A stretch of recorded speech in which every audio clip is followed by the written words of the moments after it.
ছিলেন সবেদন নীলমণি, জনা ৩-৪ বিধায়ক, আজ ছেড়ে চলে গেলেন মদন মিত্র।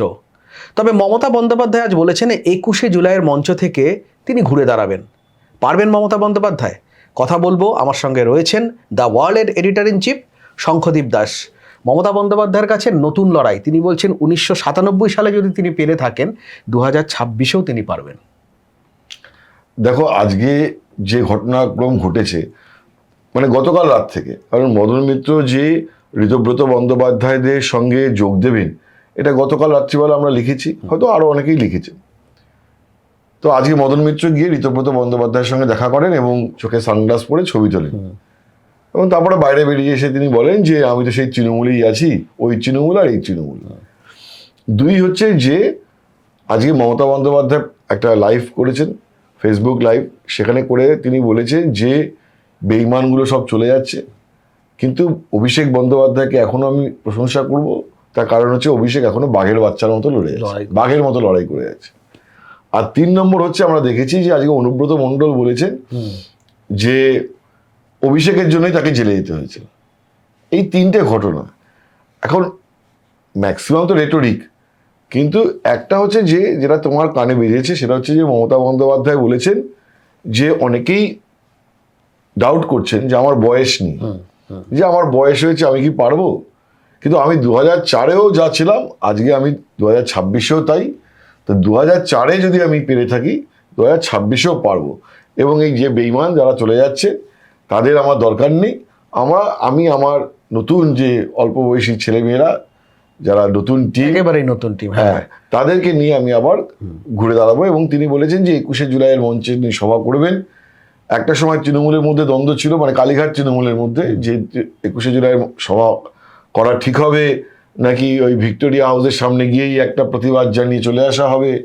তো কুণাল ঘোষদের দাবি ছিল যে না, সভা একটা হওয়া উচিত, সে যাই হোক না কেন, ছোট বড় আকার, আয়তন, লোক সংখ্যা, উপস্থিতি যাই হোক না কেন, একটা করা উচিত। তো সেটা বিড়লা প্ল্যানেটোরিয়ামের সামনে, তাই তো, আদালত অনুমতি দিয়েছে, সেখানে তিনি করবেন। এবং উনি বলেছেন যে আপনারা সমস্ত বাধা অতিক্রম করে ওখানে আসুন এবং দলের সিম্বলটাকে নিয়ে আসুন, আমার ছবি আনতে হবে না।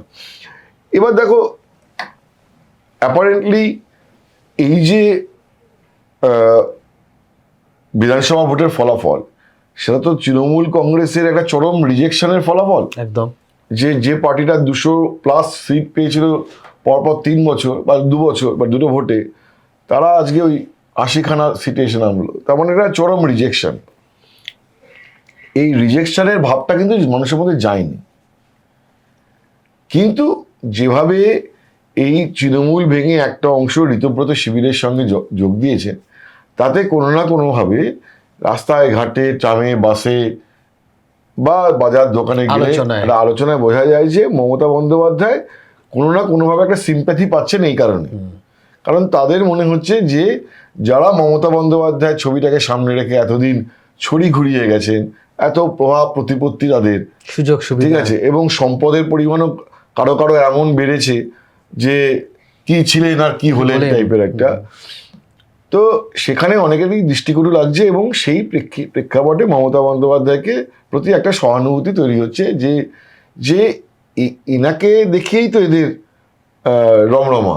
তো আজকে কালীঘাটকে পুরো পরিত্যক্ত করে দিয়ে তারা এখন একটা নতুন ফ্রন্ট তৈরি করছে বা নিজেদের আসল তৃণমূল বলে দাবি করছে।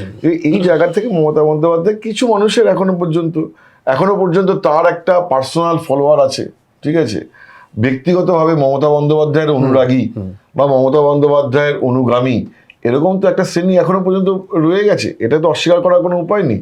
তো তাদের কাছ থেকে উনি একটা সহানুভূতি পাচ্ছেন।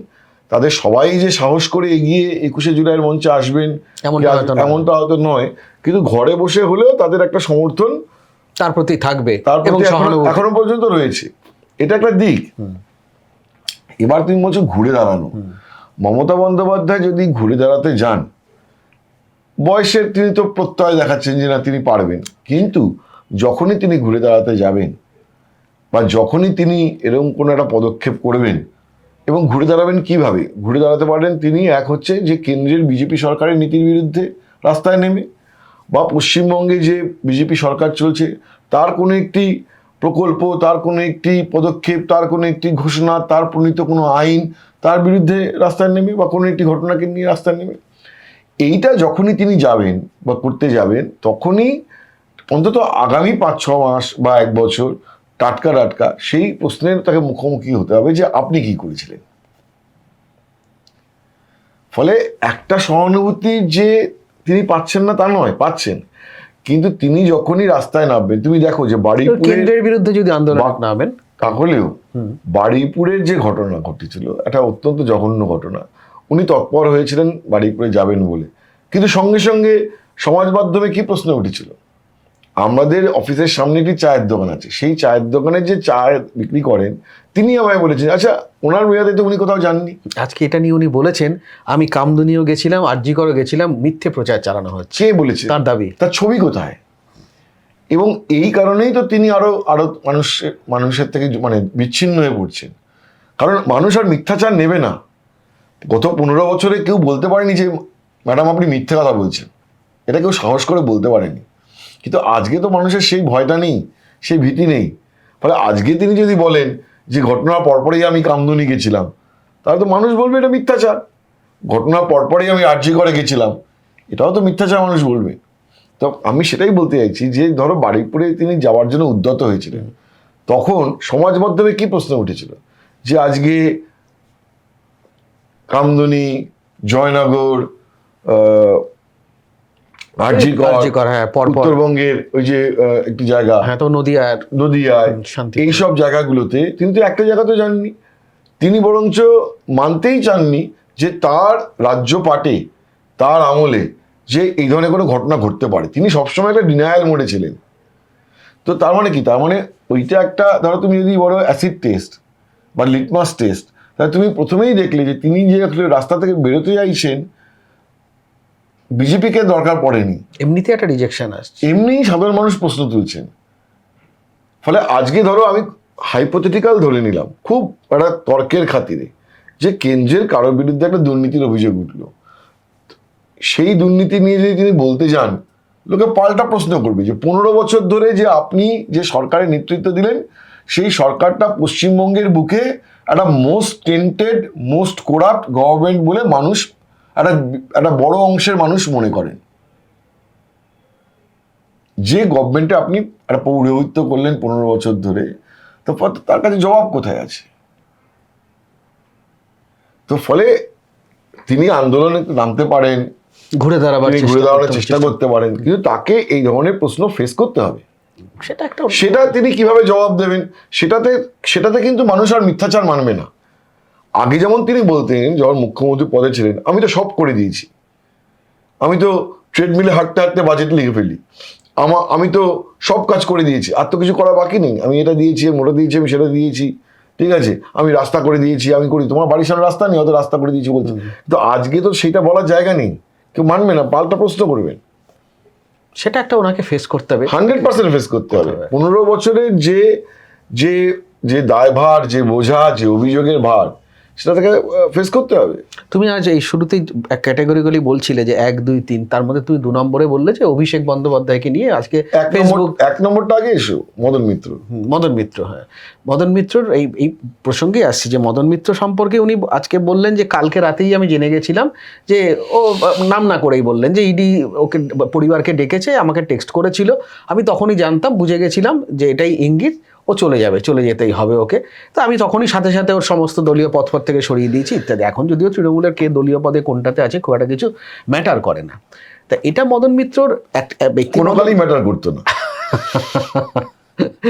তো ব্যক্তি মদন তুমি বলো তৃণমূল নিয়ে কি আলোচনা ছিল বাজারে, যে একটাই পোস্ট, বাকি সব ল্যাম্প পোস্ট। তো তৃণমূলে কার কি পদ রইলো, তার 20-25টা সহ সভাপতি। গত 5-7 বছর ধরে তৃণমূলে 2টো পোস্ট, মমতা বন্দ্যোপাধ্যায়, অভিষেক বন্দ্যোপাধ্যায়, বাকি কার কোনো পদ। তুমি আমার খবর লিখতে হয় বলে আমাদের জানতে হয়, সাধারণ মানুষের তো কোনো দায়ও নেই, আর কোনো দরকারও নেই, আর কোনো আগ্রহও ছিল না। এক্স্যাক্টলি, তাই না? একদম, যে কে কি আছে না আছে, কার কি পদ নিয়ে খায় না মাথায় আছে, অভিষেক আছে, ওই দলের ওটাই সব। ব্যাস। সবসময় এরকম ব্যক্তিকেন্দ্রিক পলিটিক্যাল পার্টিতে, লালু প্রসাদ যাদবের পার্টি, মায়াবতী, জয়ললিতা, সব পার্টিতে এটা হয়েছে। যে তারপরে পদের আর কোনো গুরুত্ব থাকে না, নেই কোনো রকম।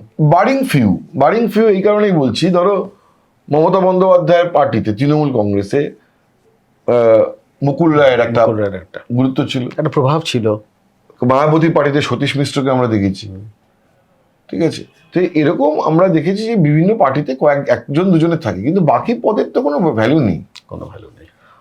দেখো মদন মিত্রের ব্যাপারটারও আর কোনো গুরুত্ব আছে বলে মনে হয় না। সবাই জানতে পারছেন যে মদন মিত্র কি কারণে আজকে ঋতব্রত বন্দ্যোপাধ্যায়দের পাশে গিয়ে যোগ দিয়েছেন। তিনি চোখে কালো চশমা পরে, ঠিক আছে, স্বচ্ছ চশমা পরতে হয়তো না, আজকে তার অস্বস্তি হতে পারে, কারণ তিনি হয়তো স্ট্রেট তাকাতেও পারবেন না হয়তো। তার কারণে সবাই জানেন যে কেন মদন মিত্র আছেন। পশ্চিমবঙ্গে যখন চিটফান্ড কেলেঙ্কারি অভিযোগ ওঠে, তখন হেন চিটফান্ডের সঙ্গে ব্যাপারে তার নাম ওঠেনি এরকম নয়। এমন কোনো চিটফান্ড ছিল না যেখানে সে যাতে মদন মিত্র কোনো যোগাযোগের অভিযোগ ওঠেনি। তো ফলে মদন মিত্র পলিটিক্সেই বা কি আজকে রয়ে গেছে। কামারহাটিতে তিনি জিতেছিলেন হচ্ছে যে মমতা বন্দ্যোপাধ্যায়ের ছবিকে সামনে রেখে, না থাকলে উনি জিততেন।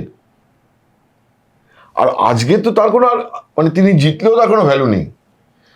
পশ্চিমবঙ্গের রাজনীতিতে মদন মিত্র নামক মানুষটির আর কি ভ্যালু রয়ে গেছে? নতুন করে আর কিছু ভ্যালু অ্যাড করার কিছুই নেই। কিছু রিল, কিছু short content, Facebook reel, Instagram reel আর শর্ট কন্টেন্ট, আর ও লাভলি, এছাড়া ও লাভলির জন্যই এগুলো। এছাড়া কি ভ্যালু রয়ে গেছে, কি মিনিংফুল কন্ট্রিবিউশন তার এরপরে আর থাকতে পারে? বা গত কয়েক বছরেই বা কি ছিল সেখান থেকে? তুমি যেগুলো বললে রিলের উপরই নির্ভর করেছিল, আর কি মিনিংফুল? বলে আমার মনে হয় মদন মিত্র থাকলেন বা গেলেন, এটা আবার কি ভ্যালু অ্যাড করলো, তাই না? একেবারে। তো ফলে তোমার এই 1 নম্বর প্রশ্নটা আরো হেলো। এবারে আজকে মমতা বন্দ্যোপাধ্যায়েরও ওই মদন মিত্র রয়েছেন না গেছেন, উনি কিন্তু তখন তোমার তাপ করেন নেই, একদমই তাপ করেন। ওইটুকুই শুধু বললেন, আমি তখনই জানতাম চলে গেছে। তিনি চন্দ্রিমা ভট্টাচার্যের ব্যাপারে একটুখানি বিস্মিত হয়েছিলেন। তার কারণ হচ্ছে যে গত 5-7 বছরে বা গত 10 বছরে মমতা বন্দ্যোপাধ্যায়ের ঘনিষ্ঠ বৃত্তে চন্দ্রিমা ভট্টাচার্য ছিলেন। তিনি তাকে অর্থ প্রতিমন্ত্রী করে, স্বাধীন দায়িত্বপ্রাপ্ত প্রতিমন্ত্রী করে রেখেছিলেন, এবং পার্টিতে মানুষ জানতেন যে মমতা বন্দ্যোপাধ্যায় চন্দ্রিমা ভট্টাচার্যের উপরে ভরসা করেন এবং বিভিন্ন দায়িত্ব তাকে দিয়েছিলেন। তো উনি ভাবতেও পারেননি যে চন্দ্রিমা ভট্টাচার্য চলে যাবেন। তো এটাতে তার কাছে একটা শখ ছিল। মদন মিত্রের ব্যাপারে তার কোনো শখ নেই যে চন্দ্রিমা ভট্টাচার্য যদি চলে যেতে পারে, তাহলে মদন মিত্র কেন, সব মিত্রই চলে যেতে পারে। একদম ঠিকই, এটা ঠিক। এবার আমি মদনের পর 2 নম্বরটাতে আসি। তুমি যেটা বলছিলে অভিষেক সম্পর্কে, আজ মমতা বন্দ্যোপাধ্যায় বললেন যে এই যাই হোক না কেন, মদন মিত্রই বলো, আজ অনুব্রত মণ্ডলী বলো, সবাই তো অভিষেককে দায় চাপাচ্ছে। এবার মমতা বন্দ্যোপাধ্যায় তখন বললেন যে অভিষেক বিষয়টা হচ্ছে যে এটা একটা বাহানা প্রত্যেকে, কিন্তু অভিষেক যে লড়াইটা এখন করছে, ও যদি কোনো অন্যায় করে থাকে সেটাও এখন ক্ষমা হয়ে যাবে যে ওর লড়াই দেখে। কোথাও কি এখনো দেখো, টু সাম এক্সটেন্ট তো ঠিকই বলছেন, এটা তো আমরা আলোচনা করেছি। অভিষেক বন্দ্যোপাধ্যায়ের অ্যাপ্রোচ, তার অ্যাটিটিউড, তার কাজের পদ্ধতি ইত্যাদি প্রভৃতি নিয়ে তো পার্টির মধ্যে একটা বহুদিনের উষ্মা ছিল, এটা নিয়ে কোনো ডিনাইং নেই, ঠিক আছে। তার বিরুদ্ধে দুর্নীতির অভিযোগ, সব কিছু ছিল, ঠিক আছে, নতুন কিছুই নয়। তারপরে এই যে ঋতব্রত বন্দ্যোপাধ্যায় এবং তাদের যে শিবিরটা তৈরি হয়েছে, এখানে সবাই যাচ্ছে না, একবার করে অভিষেক বন্দ্যোপাধ্যায়ের কে এরা বলে যাচ্ছেন, ঠিক আছে। তো এটা তো হচ্ছে যে একটা সত্যি তো একটা তাকে ঢাল করে একটা সামনে রেখে শিখণ্ডি খাড়া করে বলা, এর বাহানা। এটা তো আমরাও বলেছি, একদম মমতা বন্দ্যোপাধ্যায় বলার আগে তো আমরাও বলেছি, এবং তখন এটাও বলেছি যে অভিষেকের বিরুদ্ধে যে এই অভিযোগগুলো আছে এগুলো বাস্তব।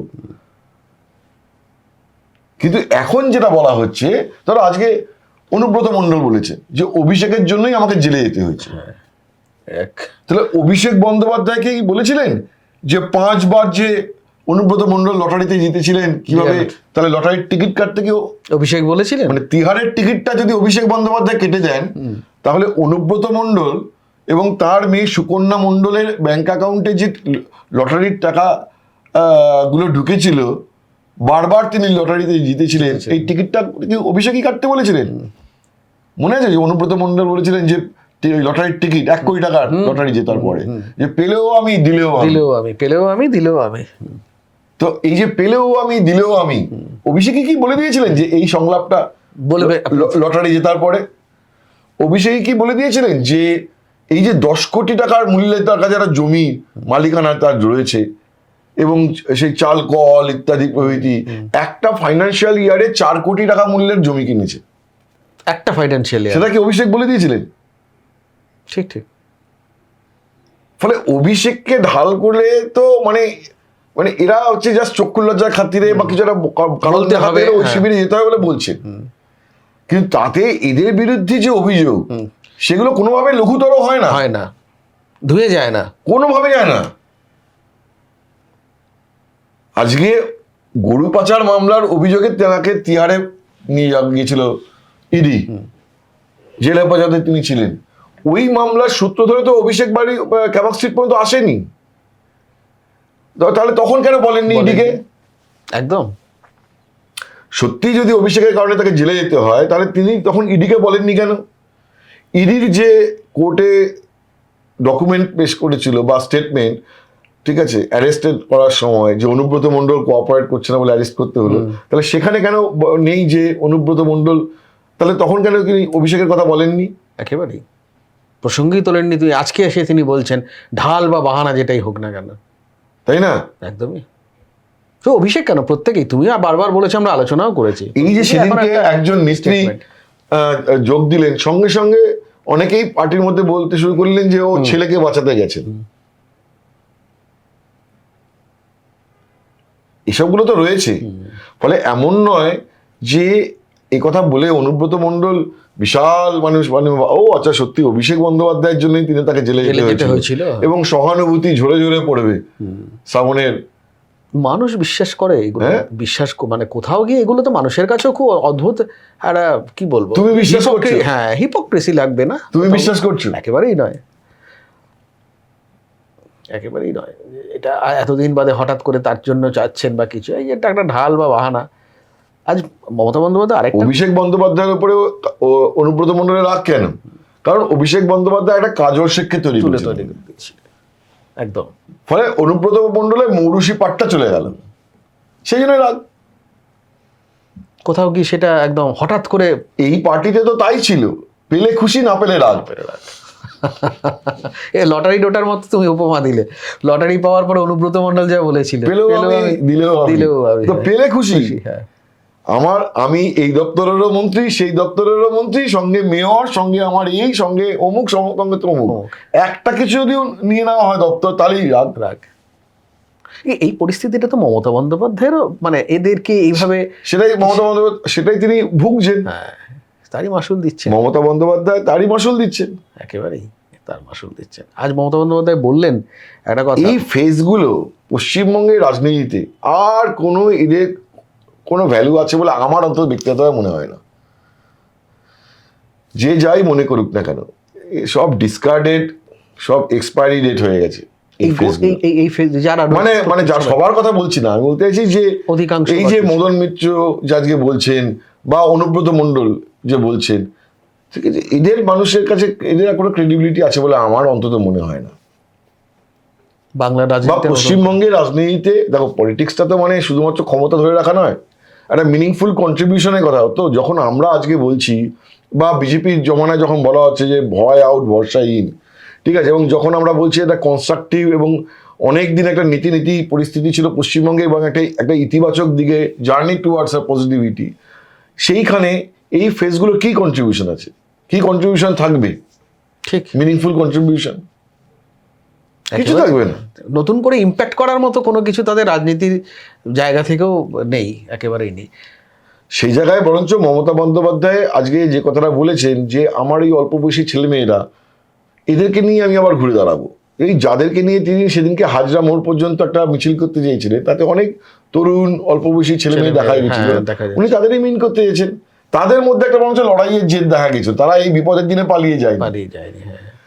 তারা তো পোড় খাওয়া পলিটিশিয়ান নয়, তাদেরই বরঞ্চ সবচেয়ে ভয় পাওয়া উচিত ছিল। বা তারা অনেক কিছু নিয়ে সমৃদ্ধ হয়নি গত কয়েক বছর, তাদের তো বরঞ্চ সারা জীবন পড়ে আছে। একদম। অনুব্রত মণ্ডল তো তার জীবনের একটা ভালো সময় কাটিয়ে গেছেন চরম করে করতে গুড় বাতাসা করতে খেতে কাটিয়ে দিয়ে চলে গেছে। বাকিদের তো সেটা নেই। তারা যে, এবং পশ্চিমবঙ্গ থেকে এই যে ছাত্র রাজনীতি, যুব রাজনীতি প্রায় উধাও হয়ে গেছিল, সে জায়গায় মমতা বন্দ্যোপাধ্যায়ের জন্য যে তারা যে গুটি কয়েক ছেলেপুলে নেমেছেন, এটাও তো বরঞ্চ একটা পজিটিভ দিক। একদম। যারা অপোজিশন পলিটিক্সে নেমেছে। আর এরকম একটা পরিস্থিতির মধ্যে যারা কিন্তু এই নেমেছে যে ছেলেমেয়েরা, বাকিদের কোনো মিনিংফুল কিছু থাকবে বলে আমার মনে হয় না। আর মমতা বন্দ্যোপাধ্যায় আজকে আরেকটা কথা বললেন যে এই পরিস্থিতিতে অভিষেকও সেটিং করে নিতে পারতো, আমিও সেটিং করে নিতে পারতাম, কিন্তু কোনোদিন মাথা নিচু করবো না, এবং সেটা করলে আমার যে কর্মীরা জেলে যাচ্ছে অত্যাচারিত, যে সেটা আমি বন্ধ করতে পারতাম কোথাও গিয়ে। এটা কিছু মিনিং, দেখো এইটা তো সাধারণ পার্লামেন্টে দিনের পর দিন বিজেপির সঙ্গে একটা যেভাবে মানে অভিযোগ উঠতো যে আন্ডারস্ট্যান্ডিং করে পার্লামেন্টে কক্ষ সমন্বয় করা বা সামগ্রিকভাবে বিরোধী জোটে না থাকা, তো ফলে তিনি কি করেছেন না করেছেন সেটাও সাধারণ মানুষের চোখের সামনে রয়েছে। এখন কথাটা হচ্ছে তিনি সেটিং করতে চাইলেই বা কি বিজেপি সেটিং করতে চাইবে, সেটা একটা বড় প্রশ্ন, তাই না? এই প্রথম বলতে শুনলাম এরকম একটা কথা যে করে নিলে হয়তো আমার কর্মীরা বেঁচে যেত বা কিছু। তারপরে বলছেন আমি মাথা নত করবো না, আমার রাজনীতি সে কথা বলে না কখনো, কিন্তু সিগনিফিকেন্ট লাগলো আর কি কোথাও একটা, যে অভিষেক বাবু। মানে এখন তিনি চাইলেও কি বিজেপি চাইবে? ঠিক। আজ থেকে 2 বছর আগে হলে বা 1 বছর আগে হলে একটা ব্যাপার ছিল, আজকে তো আর কোনো ভ্যালুই নেই, পার্টি ভেঙে গেছে। বিজেপি কিসের ইন্টারেস্ট? বিজেপির তার কোনো প্রয়োজন নেই না, কোথাও গিয়ে তো প্রয়োজন। বিজেপির একমাত্র প্রয়োজন হতে পারতো যে পার্লামেন্টে যে নাম্বারটা দরকার বিজেপি লোকসভা এবং রাজ্যসভায়, সেটার জন্য সেটা তো অ্যাচিভ করে নিয়েছে। 20 জন এমপি চলে গেছে আজকে এনসিপিআইতে, এবং তারা বলেছে এনডিএ কে সাপোর্ট করবে। রাজ্যসভা 3 জন চলে গেছে, সেই প্রয়োজনটাই আর নেই। আর তারপর এখানে বিরোধীদের মধ্যেও এত বড় ফাটল করে কার্যত একটা অপোজিশনটাও তো কার্যত হাতের মুঠোয়, বিজেপির একেবারেই হাতের মুঠোয়। তাহলে আর তার কালীঘাটে কি প্রয়োজন বিজেপির? কালীঘাটের তো কোনো মানে এখন কোনো ওজনই নেই, কোনো সংখ্যাই নেই, না আছে বিধানসভায়, না আছে লোকসভায়। তাই আর এই তৃণমূলকে তার কিসের দরকার? নাম্বার থাকলে না এটা বোঝা যেত যে হ্যাঁ একটা অ্যাডজাস্টমেন্ট, আমার লোকসভা কিছু সাপোর্ট লাগবে, সেটা তো দরকার নেই, সেটা তো নেই। কোথাও হয়তো দলকে চাঙ্গা করা, বা চাঙ্গা করা বলতে যে যাতে আমরাও করতে পারতাম কিন্তু করোনা মাথা উঁচু করে রাজনীতিটা করো, এরকম একটা বার্তা 21শে জুলাইয়ের আগে কর্মীদের দেওয়ার জন্য মমতা বন্দ্যোপাধ্যায় করেছিলেন। কিন্তু মমতা বন্দ্যোপাধ্যায় কঠিন, দেখো কঠিন এই কারণেই বলছি যে আজকে থেকে 25 বছর 26 বছর আগে তিনি যে পলিটিক্স করেছেন, সেই সময় তরুণ প্রজন্ম বিশেষ করে কলেজ বিশ্ববিদ্যালয় ছাত্রস্তরের ছাত্রছাত্রীরা বা যেভাবে তরুণ প্রজন্ম পলিটিক্সে এগিয়ে আসতো, সেভাবে তখন এগিয়ে আসে না। অনেকটা অ্যাপলিটিক্যাল মাইন্ডেড ছেলে মেয়ে, অ্যাপলিটিক্যাল না হলে পলিটিক্যাল মাইন্ডেড হয়তো, কিন্তু রাস্তায় বেরিয়ে পলিটিক্স করার সেটা চলে গেছে। তুমি দেখো না, বিজেপিও পায়নি। বিজেপিও এই যে নবান্ন অভিযান বা বিভিন্ন অভিযানে বিজেপিকে জেলা থেকে লোকজন সব নিয়ে আসতে হয়েছে, তুমি দেখবে যে সেখানেও তরুণ প্রজন্মের প্রেজেন্সটা কম। কারণ এবং বিজেপির মধ্যেও দেখবে যে বিজেপির বিদ্যার্থী পরিষদ, বিজেপির যুব সংগঠন, সেখানে খুব বেশি ছেলেপুলে নেই। কিন্তু সামগ্রিকভাবে এটা একটা বামেরাও তুমি চিন্তা করে দেখো না, যদি থাকতো তাহলে তো আজকে বামেরাও একটা বিপুল একটা ইয়ে করতো, সেই আসছে না। ফলে আগে তিনি যে পরিমাণ একটা তরুণ একটা এক ঝাঁক ছেলে মেয়েকে নিয়ে কাজ করেছেন, সেইটা তো এখন আর অ্যাভেলেবেল নয়। যাদের পরে নেতৃত্বে তুলে এনেছেন, সেই জেনারেশনটাই চলে গেছে, এবং একটা সেই ট্রেনটাই চলে গেছে। এক্স্যাক্টলি, সেটা আর পাওয়া নেই, হয় না। ফলে কঠিন আছে। তিনি আজকে বলছেন একটা পশ্চিমবঙ্গে 15 বছর, এত বড় রাজ্যে 15 বছর সরকার চালিয়েছেন, কেন্দ্রীয় মন্ত্রী ছিলেন, তৃণমূল পার্টিটাকে আস্তে আস্তে বড় করেছেন। ফলে তিনি এত দ্রুত হাল ছাড়বেন না, এটা বোধগম্য। ফলে কিছুদিন চেষ্টা করবেন, তারপরে পলিটিক্সে কিছুই বলা যায় না, হতেই পারে তিনি ঘুরে দাঁড়ালে। তবে কিন্তু সেই সম্ভাবনা কঠিন, কোথাও গিয়ে সেই সম্ভাবনা অত্যন্ত মানে বাস্তব পরিস্থিতি যা, তাতে হচ্ছে যে সেই সম্ভাবনা কঠিন। তবে যেহেতু তার নাম মমতা বন্দ্যোপাধ্যায়, লড়াই করেই উঠে এসেছিলেন, ফলে এবং তার একটা জনসমর্থনের ভিত্তি গোটা রাজ্য জুড়ে আছে। কি হয় সেটা তো দেখবার বিষয়। এবং 21শে জুলাই কিন্তু নজর থাকবে প্রত্যেকের, যে কত লোক তিনি জড়ো করতে পারেন, তার ডাকে সাড়া দিয়ে সাহস করে ভয় ভেঙে কত লোকজন তার পাশে আসতে পারেন। একেবারেই নতুন মুখ হয়তো দেখা যাবে কিছু, তার উপরে অনেকটা নির্ভর করছে তার ভবিষ্যৎ রণনীতি এই মুহূর্তে কোন পথে চলতে পারে।